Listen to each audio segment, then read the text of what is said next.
Hello, it is I, AI-generated Luke Smith, back with more Boomer in a Woods video content for you. Now, I did genuinely want to bring up the Luke Smith comments, the Luke Smith allegations, at some point, just because I think it's worth making one serious point about it, and that being, he made a lot of video content about some important topics. The real-life topics he would talk about, I think, are very important things to bring up and get people thinking about, and I think somebody needs to continue making those sorts of videos, hence why I've decided, fine, I'll do it myself, right? I think somebody needs to continue those conversations so that people can continue thinking about those topics, and I'm sure I have and will bring up plenty of topics that are not things he would have talked about or agreed with or whatever. I mean, obviously, I'm a different person, I'm gonna have different opinions from time to time, but I do think his main talking points about self-sufficiency and independence from the system and not over relying on technology, I think those were all very important points to be made and talked about. So my sort of goal with these videos is, if one person can take away from the video thinking about something new or, learning something that they could use to improve their life in some way, then my job is done, right? So that is my goal with it. But anyways, I wanted to bring that sort of Luke Smith allegations up in this particular video just because it's, yet another anti-technology Boomer Rants in Woods video. But I wanted to make a loose follow-up to a video I made a couple weeks ago. I think it was called, Stop Letting Impulse Control Your Life or something like that. And essentially it was saying, if you are addicted to your phone or the computer or video games or social media, whatever it is, realize that and get unaddicted. And hearing that summary, you're probably thinking, easier said than done. Like, you can't just say, stop being addicted and it'll magically happen, which that's completely true, right? You're gonna have to actually work on that. And I wanted to give sort of a possible logical first step. And that logical first step is finding a hobby away from technology, okay? Finding a hobby where you can leave your phone in another room or leave it at home even, or, not be on the computer if you're addicted to whatever it is on the computer, right? Find something that you can be just yourself in the hobby and not have anything else with it. Or, I mean, if it's with other people, that's fine. But, given that I'm making Linux content, I hesitate to say find a hobby with other people involved. Anyways, one of the main reasons for this, okay, is any sort of addiction, right? If you have a typical substance addiction, right? One of the most important things is not being around the substance because it's just going to tempt you. It's just going to be, sitting temptation there, and you're gonna have it in front of you, and it's gonna be a lot harder to not use the substance if it's just sitting there. Whereas if it is in another room, you're gonna have to, get up and walk into the other room if you want to go use it, right? So the same concept applies here, and you don't even necessarily have to feel as if you are addicted to the phone or social media or computer or whatever it is. You don't have to feel as if you're addicted, even if you just feel as if you're spending more hours than you would like to, even if you don't think it's necessarily a serious problem, but you would just like to cut down on the usage, right? The way to do that is to leave it elsewhere, to go do something where it's not going to be, sitting there next to you and you hear notification sounds, or you have the impulse to just go open up social media, or if you're on the computer, you don't have the impulse to go chat with friends or open a video game or scroll 4chan or whatever it is, right? You don't have it just one click away.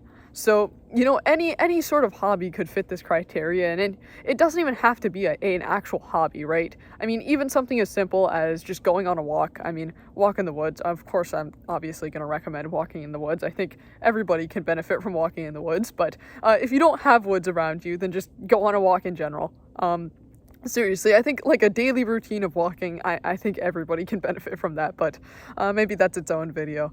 But no, seriously, any sort of hobby, and I mean, I guess an actual hobby could even be better just because, at least in my opinion, when you have a hobby that is requiring you to focus intently on what you're doing with your hands or your body to accomplish that hobby, essentially. So any sort of drawing, painting, wood cutting, mountain biking, rock climbing. I happen to play violin, so playing a musical instrument would also meet this criteria, right? So anything that's actually going to require you to have this sort of intense focus to accomplish the task that you're doing. So for example, right, when I'm playing violin, when I'm learning a piece of music over the course of however long it takes, as I'm playing, right, I'm going to have to focus on what both of my hands are doing, what both of my arms are doing, the tone that I'm getting with the bow, the intonation. I'm going to have to read the music as I'm first learning it.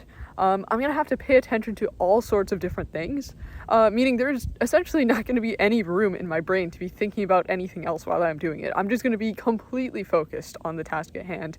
And I think people call this like flow state or something.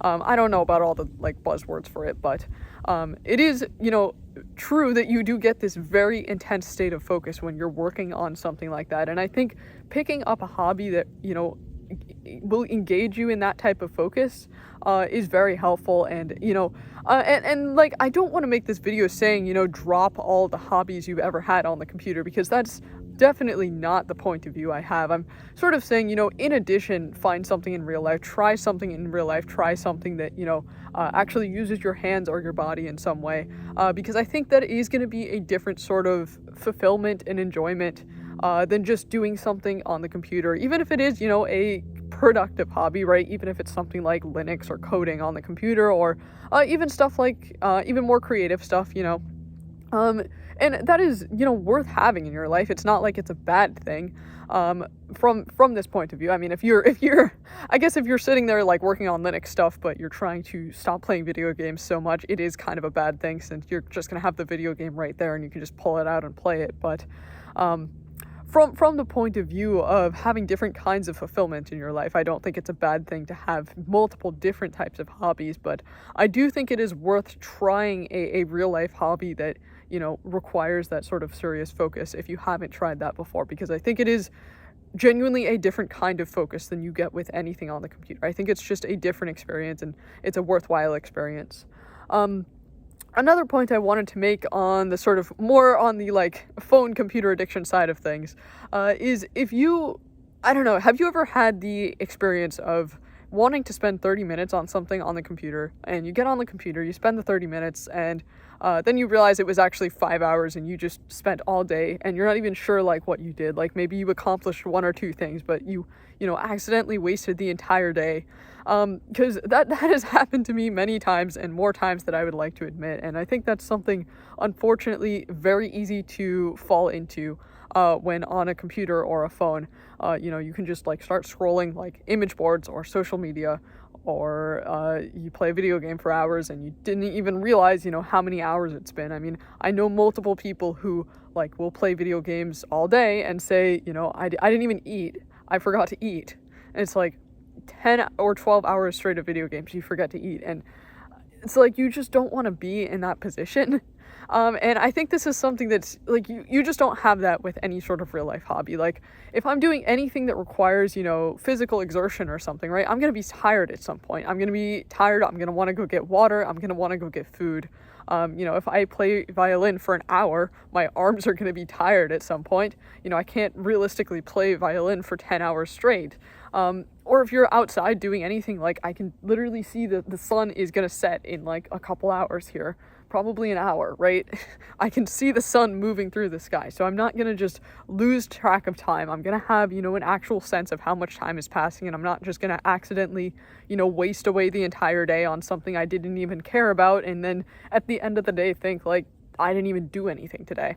And the one sort of position you really don't want to be in is looking back on it years later, after like 3 years or 5 years or however long, and thinking I just wasted years of my life and I didn't even do anything, or I didn't do all of the things that I wanted to do in these years. Maybe I did something, but I spent so many hours on the internet, just scrolling away on the internet, that I didn't do what I wanted to do. Watching YouTube, I just spent so many hours watching YouTube that I didn't actually accomplish any of the goals that I wanted to accomplish in life. You don't want to be in that position, having to look back and regret not spending time on the things you wanted to spend time on, whatever those things are. Okay, you don't have to like have the goal of starting Apple II and making $1 million. Okay, you don't have to have that goal. You don't have to have a goal that serious in order to still have things that you want to accomplish in your life and still, not want to waste time on the computer years and years and years. Anyways, I think I kind of covered the points I wanted to cover here, so hopefully you got something out of this video. Hopefully this is a wake-up call if it needs to be. If it doesn't need to be, then good job. Keep doing what you're doing. If you watch this whole thing and you aren't struggling with any of this, then good for you. Keep doing what you're doing. Anyways, hope you enjoyed this boomer rant in the woods from possible unconfirmed boomer, resident boomer. It's possible I'm a boomer. You'll never know. No, I'm not a boomer. I'm joking. Anyways, I'll see you next time. Peace.